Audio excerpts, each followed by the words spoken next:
monde. On est à Québec en direct et ce matin, j'ai le très grand honneur, le très grand plaisir de vous annoncer l'appui de Laurent Védina, qui était jusqu'à tout récemment candidat à la direction du Parti québécois. Je suis très heureux de vous annoncer qu'il devient mon conseiller en matière d'économie et sur la place du Québec à l'international. Laurent a une très forte expérience en matière de commerce international et sans plus tarder, je lui laisse la parole pour qu'il puisse s'introduire. Alors bonjour à tous, je suis effectivement ravi d'être ici ce matin avec Paul pour lui confirmer mon appui réel, vrai et senti dans cette course à la chefferie. J'ai occupé plusieurs postes de direction dans le monde. Je suis quelqu'un d'économique, j'en connais l'importance et je suis ravi de me rapprocher de la candidature de Paul Saint-Pierre Plamondon comme futur chef du Parti québécois. Alors la raison, les motivations qui m'amènent à appuyer Paul, c'est que Paul est un vrai chef et il a la capacité, l'intelligence et surtout la volonté de rassembler la grande constellation des souverainistes au Québec. Il le fera et je serai à côté de lui pour ça. Donc je cède la parole à Paul encore une fois et je lui donne mon appui le plus vrai. Merci beaucoup, Laurent. Laurent et moi avons travaillé sur quelques dossiers parce que, pour nous, la place du Québec dans l'international, la création de richesses grâce à un Québec qui rayonne à l'international, c'est important. Et ce matin, on a eu des nouvelles qui nous parlent des problématiques qu'on pourrait avoir dans l'avenir si on ne prend pas notre place. Donald Trump a décidé de prendre des mesures contre l'aluminium et ça touche évidemment le Québec. Et nous croyons que le déficit commercial actuel du Québec, qui se situe près de 12 milliards, donc pour bien comprendre c'est quoi un déficit commercial, là, ça veut dire que les autres pays nous vendent davantage de marchandises que ce que nous, on est capable de vendre, et donc on ne s'enrichit pas comme on le pourrait.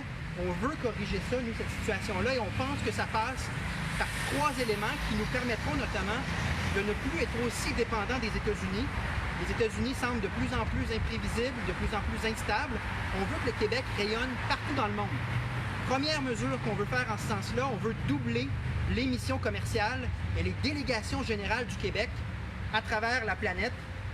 Donc, on a identifié un certain nombre de pays où on croit que les frais engagés par le gouvernement du Québec pour avoir ces délégations générales et avoir ces missions commerciales seraient bien moindres que ce que ça nous rapporterait en termes de commerce et d'enrichissement.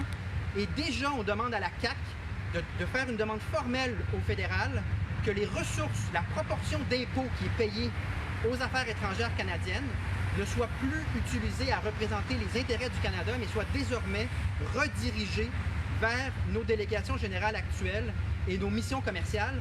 Donc, une première priorité pour nous, c'est de faire en sorte que le Québec ait plus de contacts commerciaux et donc créer de la richesse et améliore notre balance commerciale. Deuxième point qui va permettre, à notre avis, au Québec de s'enrichir et d'améliorer le déficit commercial important que nous avons, c'est celui de la réindustrialisation du Québec. Donc, au cours des prochaines semaines, nous allons dévoiler 6 secteurs économiques où nous croyons le Québec est concurrentiel. Il pourrait recommencer à prendre sa place, vendre des biens et services dans ces secteurs-là, tout en étant concurrentiel avec les autres nations. Le déficit de la Chine, avec la Chine, je pense, est autour de 7 milliards. Absolument. On a un déficit commercial avec la Chine de 7 milliards de dollars. Est-ce qu'on va continuer à être une économie de succursales ou est-ce qu'on va commencer à produire des biens et services dans les secteurs, comme exactement ton entreprise, Laurent, des secteurs où nous sommes concurrentiels? Donc, le Parti québécois, une fois que je serai chef, aura à cœur de mettre de l'avant des plans qui permettent aux Québécois de produire fièrement chez eux des biens, des services où nous sommes concurrentiels et donc créer de la richesse ici et non pas laisser des puissances étrangères comme la Chine faire des profits à même notre économie finalement. Troisième point, on veut davantage défendre nos intérêts nationaux et là-dessus, je passe la parole à Laurent. Oui, écoutez, comment est-ce qu'on peut aller vers le 21e siècle en étant exempté de la négociation des contrats, c'est-à-dire des accords internationaux qui lient le Québec et que nous ne négocions pas. Ce n'est pas possible d'assurer une création de richesse collective, efficace et de la partager comme il se doit si on ne négocie pas nous-mêmes nos propres accords commerciaux. On le voit depuis hier avec la déclaration, comme l'a mentionné Paul, de Donald Trump, qui impose une taxe de 10 dans le cadre d'un accord qui a été négocié par le Canada et qui, dans le cadre de l'aluminium, est laissé pour compte, encore une fois. On pourrait parler de la gestion de l'offre, on pourrait parler du droit d'œuvre. Ce matin, c'est l'aluminium qui est laissé pour compte. Au Canada, 90% de l'aluminium qui est produit au Québec. Comment est-ce qu'on peut assurer l'essor des entreprises dans l'aluminium au Québec, entre autres au Saguenay, si on doit dépendre et toujours être en train de quémander à Ottawa, s'il vous plaît, d'aller défendre nos propres intérêts auprès de notre principal acteur économique, notre principal client, que sont les États-Unis. C'est une situation qui doit changer. La souveraineté du Québec va nous donner la capacité d'être aux tables de négociation, de sortir des corridors, d'être là pour faire valoir nos économies, nos richesses et de proposer directement aux gens avec lesquels on parle nos avantages concurrentiels et d'être réceptifs aux leurs. Il n'est pas possible de déléguer et de ne pas savoir ce qui est écrit dans les contrats qui nous lient pour des années, n'est-ce pas, pour des années, savoir ce qu'il y a dans les contrats à la dernière minute. Il faut être à la table et négocier ces accords-là. Donc, je cède la parole à vous.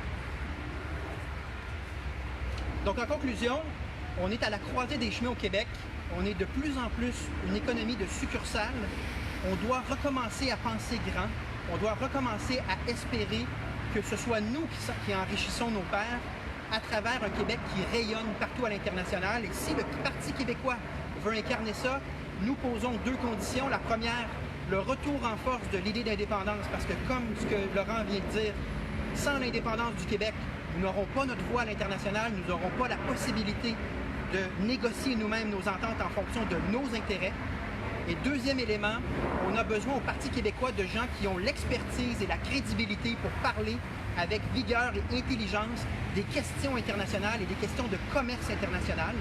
Et Laurent et moi avons en commun un bagage d'affaires. Nous avons en commun que nous sommes des globetrotteurs qui ont vécu dans les quatre coins de la planète, mais nous demeurons des passionnés du Québec. Et c'est pour ça qu'ensemble, nous allons rebâtir le camp du oui vers un troisième référendum gagnant. Merci beaucoup.